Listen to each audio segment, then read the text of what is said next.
Listo.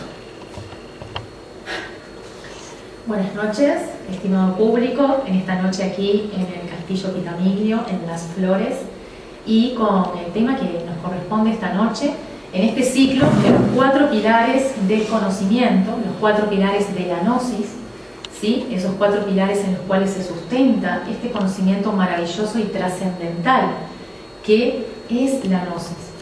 Decía un sabio que la gnosis es en sí la matriz de todos los conocimientos y que desde allí surgen con esa facilidad el conocimiento que le permite a una persona lograr la trascendencia, desarrollar sus valores, desarrollar su potencial y transformarse de una persona común y corriente desde que uno comienza a preguntarse, a inquirir con ese sentido filosófico, en un camino que lo va a llevar a la trascendencia, a transformarse en una persona que puede manejar una cultura diferente, una persona regenerada, una persona que puede estar apoderada de virtudes y valores. Y esas virtudes y valores lo van a proyectar hacia el triunfo en la sociedad, en la familia, en las relaciones con los demás, en la relación consigo mismo, que es fundamental, y también en la relación con lo que es el planeta, el lugar donde nosotros vivimos. Porque estamos relacionados todos, relacionados con el cosmos, relacionados con todos los fenómenos que suceden. En esta noche estamos presentando el pilar de la filosofía, una palabra de origen griego que significa amor a la sabiduría. Filo, amor, sofía, sabiduría. Y bueno, vamos a ver qué se trata esto, qué es un pilar, qué es el conocimiento. El pilar, verdad, que es algo que sustenta, algo que sostiene el peso de una estructura y que es fundamental, ¿verdad?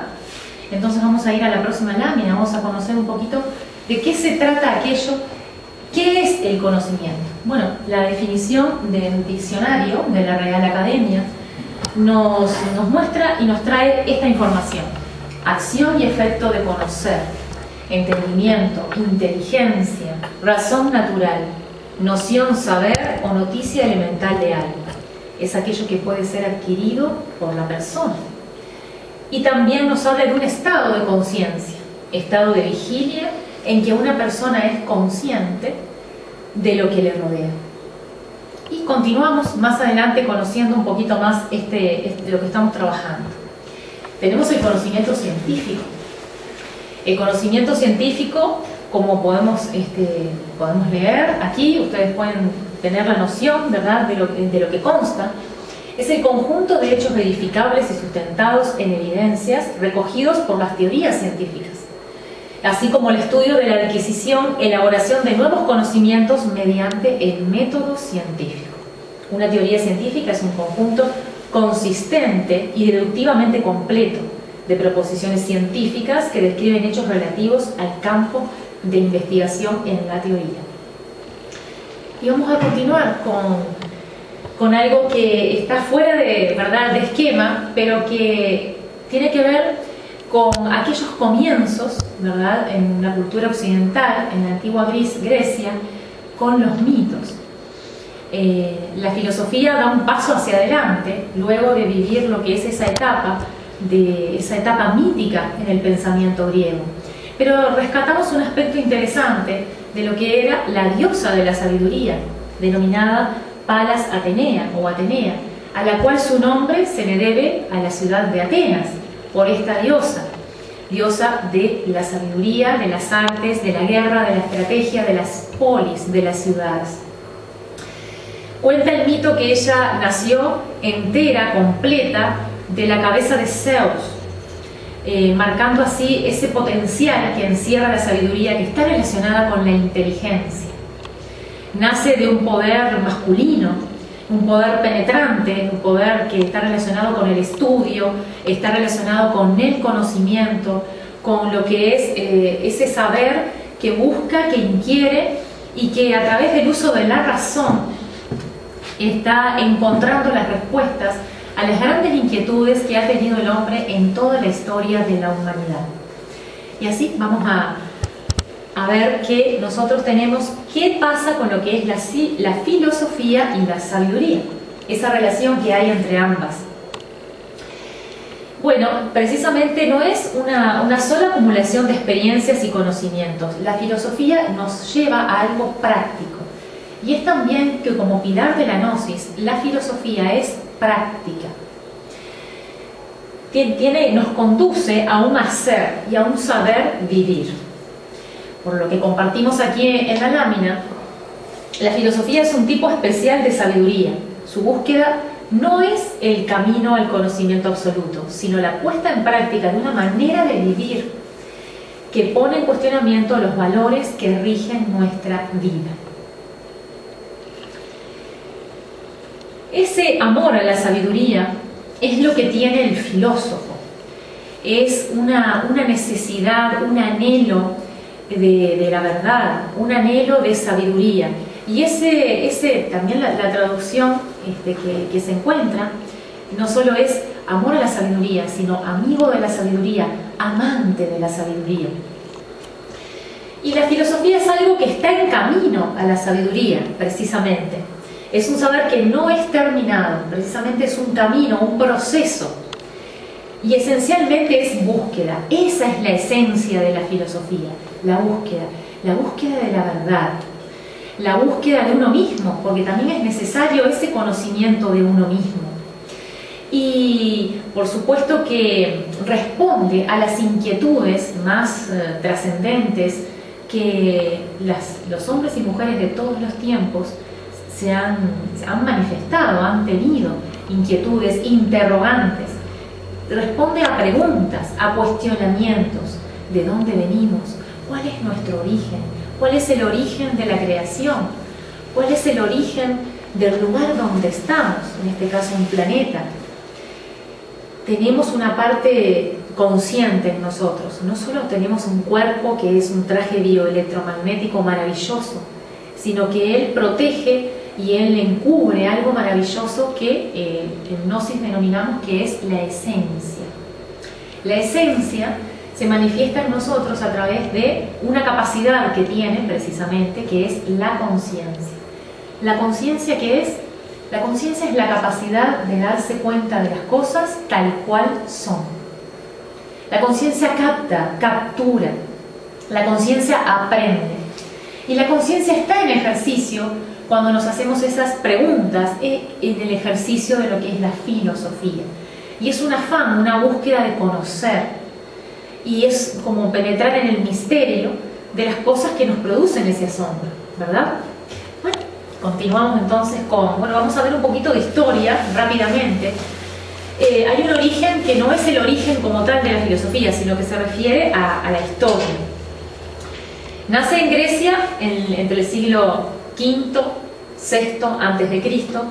Hay unas condiciones históricas, la condición geográfica que tenía las ciudades más importantes cercanas a Atenas y Atenas inclusive, una orografía, un terreno donde eran terrenos que eran medio secos y entonces facilitaba, como había muchas islas, la navegación. Y al haber todo aquello se producía un intercambio cultural tremendo, viajeros, comercio, y eso favorecía el aprendizaje, favorecía conocer otro tipo de visión de la vida, otro tipo de culturas, otro tipo de costumbres, otros idiomas, otras etnias. El contacto con el Oriente Próximo, porque los griegos se aprovecharon de estos elementos culturales, principalmente matemáticos y astronómicos de Oriente Medio. Cuando Grecia se expande muchísimo, y sobre todo en la época de Alejandro Magno, los griegos tenían esa particularidad, no aplastaban la cultura donde llegaban. Ellos llegaban con su cultura, que era muy importante precisamente en lo que es la escritura, la arquitectura, la organización, el conocimiento, la filosofía. Pero además, ellos tomaban elementos de las otras culturas, aprendían, generaban un intercambio con esos otros lugares y poblaciones a los cuales ellos llegaban. La religión griega. Hay una característica especial en esta religión, que es la ausencia de textos sagrados en la religión griega, así como de una casta sacerdotal encargada de velar por un dogma. Eso no ocurría entre los griegos. En Grecia no había autoridad religiosa, de modo que el pensamiento filosófico no encontró ningún obstáculo. La circunstancia económica política, era un país primordialmente agrario. Entonces pasa a ser un país organizado en torno a las polis, en torno a las ciudades, donde se desarrollan formas políticas flexibles, donde surge la democracia, y que permitieron la libertad de la palabra y la libre iniciativa del ciudadano. Y eso significó un paso fundamental en lo que es la cultura de las poblaciones de ese momento, en lo que es su avance a nivel del conocimiento que van a adquirir. Y el desarrollo de nuevos intereses y métodos intelectuales, el diálogo y el conocimiento racional, precisamente. Continuamos. Aquí vemos un mapa, ¿verdad?, donde nosotros podemos encontrar las ciudades más importantes de ese tiempo: Atenas, Almena, acá está Alejandría, Éfeso, en la zona de Tracia, y bueno, donde se desarrollaron diferentes escuelas. En Crotona se desarrolló en un momento la escuela pitagórica, ¿sí? Pitágoras no solo es conocido por el famoso teorema, sino que fue un importante filósofo que tuvo una gran influencia en la antigüedad. Se dice que bueno, en la antigua Grecia había muchos maestros que tenían discípulos y que enseñaban, pero que desde pequeño, desde muy joven, Pitágoras en un momento había aprendido todo lo que podía aprender en Grecia y tuvo que ir a los colegios egipcios a recibir una preparación adecuada, preparación en temas de alquimia, en temas iniciáticos, en temas de cultura antigua, y una preparación también de disciplina espiritual, disciplinas especiales, físicas, y disciplinas de dinámicas de la mente también. Bueno, y aquí tenemos donde estuvo Sócrates, Platón y Aristóteles, y así tenemos esa imagen para nosotros. Bien. Filosofar es propio del hombre. Una vez que existimos, hemos sido dotados de un intelecto, es inherente a existir, es inherente a nuestra condición el hecho de filosofar, preguntarnos, buscar, inquirir. Y es una actitud propia, y por ejemplo los niños son un claro ejemplo. Las preguntas de los niños, que preguntan sin tregua: ¿y por qué esto? ¿Y por qué está hecho así? ¿Y por qué me llamo así? ¿Y por qué existen los árboles? ¿Y por qué existe la tierra? ¿Por qué existe el agua? Son preguntas muy filosóficas que demanda de los padres, ¿verdad?, como reconfigurar nuestras capacidades, nuestro conocimiento para poder contestar, ¿sí? Y bueno, había dos tipos de respuestas: la mítica, que surge, que es común en la mayoría de las culturas, y que en Grecia tuvo un gran desarrollo con ese paganismo, y el desarrollo de los mitos. En los mitos hay elementos arquetípicos interesantísimos, en los mitos hay misterios, hay historias que reflejan la vida del ser humano, reflejan también sus miedos, sus inquietudes más íntimas y también sus grandes aspiraciones. La lógica o filosófica surge en Grecia, la cuna del saber occidental. Pero ahora vamos a preguntarnos qué ocurrió en otras culturas también. ¿Qué ocurrió con ese movimiento de la conciencia que se fue generando y del pensamiento en otras zonas del planeta? Entonces vamos a ir a nuestra próxima lámina. Bueno, aquí tenemos precisamente todo cómo surge la filosofía y quiénes fueron sus filósofos más representativos, más importantes, también emergentes de algo que tenía que surgir en el pensamiento del hombre y que van a influir en todo el mundo occidental y en nuestra cultura de hoy día. Bueno, se desarrollaron en Asia Menor y la Magna Grecia, en el sur de Italia y Sicilia, donde la libertad era mayor que en las metrópolis. Entonces tenemos los presocráticos, Tales, Anaximandro, Anaxímenes, Heráclito, Parménides. Rechazaron los mitos y las explicaciones religiosas del universo y empezaron a dar explicaciones racionales. Y esto fue un paso muy, pero muy importante, que va ocurriendo en el siglo V a.C. en Grecia. Sus conclusiones eran productos de observaciones y razonamientos, como podemos ver aquí. Y esto ya es un paso a otro tipo de conocimiento, a otro tipo de saber. Continuamos. ¿Qué pasó en otras regiones, en la China y en la India? Bueno, precisamente, de manera aproximadamente en la misma época, surge en China, aparece ese primer filósofo tan importante, tan influyente en Oriente, que fue Confucio. Y observó en los años 722 a 481 a.C. En épocas paralelas, aparece y surge este hombre que tuvo muchos discípulos y que desarrolló una manera de la ética, una manera de orientar a los pueblos muy interesante. Fundó la Escuela de los Letrados y se le conoció, fíjense qué interesante, como el padre de la ética, como también más adelante vamos a ver que Sócrates también se le denomina de manera similar, ¿verdad? El padre de la psicología, el padre de la filosofía, el padre de la ética. Quiero compartir porque a veces el pensamiento filosófico se expresaba en máximas, en expresiones que sintetizan una gran enseñanza, que sintetizan un aspecto que tiene que ver con nuestro comportamiento ante nosotros mismos y ante los demás. Por ejemplo, en el caso de Confucio, que dice: exígete mucho a ti mismo y espera poco de los demás, así te ahorrarás disgustos. Y qué interesante parece ser esto, ¿no? Pero si verdaderamente aplicamos esta tremenda enseñanza, nos vamos a dar cuenta que nos vamos a ahorrar muchos dolores de cabeza, que vamos a ser mucho más plenos y felices, y sobre todo vamos a ser independientes de los demás, no dependientes de que otros hagan, de que otros sean buenos para nosotros sentirnos bien. Esto hace que la persona se haga cargo de sí misma. ¿Ven? Seguimos. La esencia de las enseñanzas de Confucio, bueno, son altamente importantes, porque también marcó un cambio en la cultura de Oriente. Él decía: la buena conducta en la vida, el buen gobierno del Estado, caridad, justicia y respeto a la jerarquía, el cuidado de la tradición y el estudio y la meditación. Y propugnó el valor del poder del ejemplo.